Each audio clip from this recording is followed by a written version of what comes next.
Some of you in one of the my room vid noted that my Bionicles are pretty cool, and I thought I might as well go to a tutorial, not quite a tutorial, but a little explanation of this guy. Now, I've batted around several names for him, but they all end in one thing. So, all end with one thing. He is an ocean god, or the ocean god, however you want to say it. Anywho, I've thought out his powers. Don't know much about his history because I haven't made that up yet, but he was horrible, just completely a terror to build. It took me years to get him to where he is, just slowly adding one part of each water succession of water Toa there were, or water Toa and water villains, and until he has pretty much all parts up to date. Now, it may not seem much, but it's something. I'll go over a few of his. This was one of his few non-water Toa parts. I got this from the figure called Toa Likan. He used it as a shield. But see here, I like to use it as giant scythe-like claws of doom. I'm going to see if I can get a better picture of them. Yeah. Much rather like these as blades and shields. Although he does have the arm length to use as a shield. I mean, the whole shield thing was pretty bulky to begin with. Anyways, that would be his main weapon for taking out anybody who, well, got too close, really. And for his range, we have here the plasma blaster, or whatever you want to call it. It lights up, and he is very top heavy, which I'm about to knock him over. There we go, it lights up. And of course he has the Bulrock claws like that.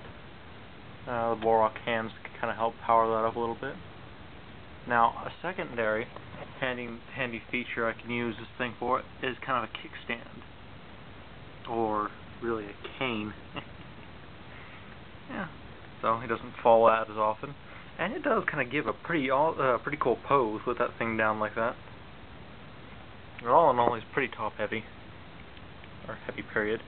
This sucker is, well, this thing is a harpoon. I can get a better look.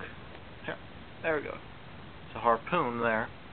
And he would use that to shoot, spear his enemies, and then slowly reel them back where he can bring in his main claw into focus. And he just ripped them to shreds. Now, he has these things. These are the Viscerac claws.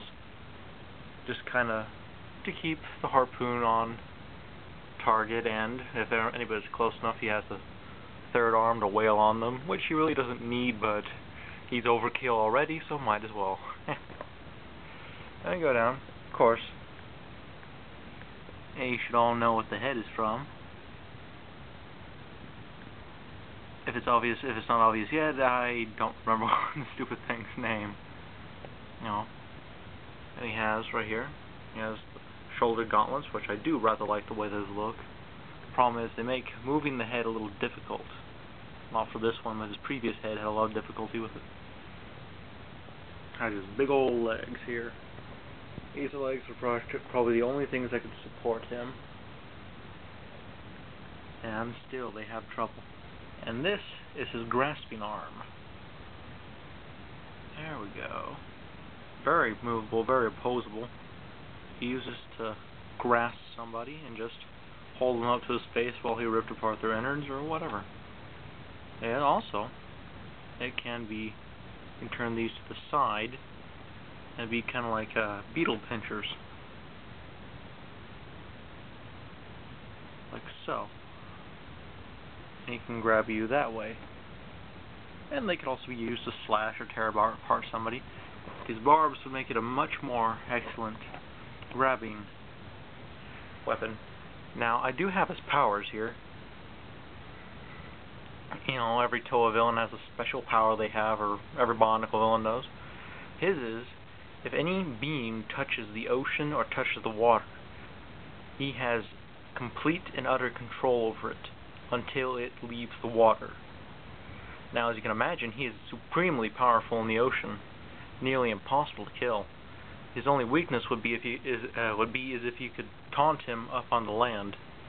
Now, after he's on land, he's about half his original power, which is still pretty formidable. And then you probably have to hack off his head or score a lucky hit on his heart, which would be kind of hard with this armor plating there. All in all, pretty imposing. I guess I kind of meant him out to be a villain, but I guess he could be a hero. This guy's a villain to the core. Villain to the core. Still, I love him. He's my favorite. This is my favorite Bionicle pieces I ever made.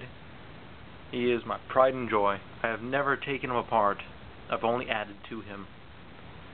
Anyways, like I said, no names have really been chosen, but he's the Ocean God, or for now, I'll just call him the Ocean God, the Bionicle Ocean God.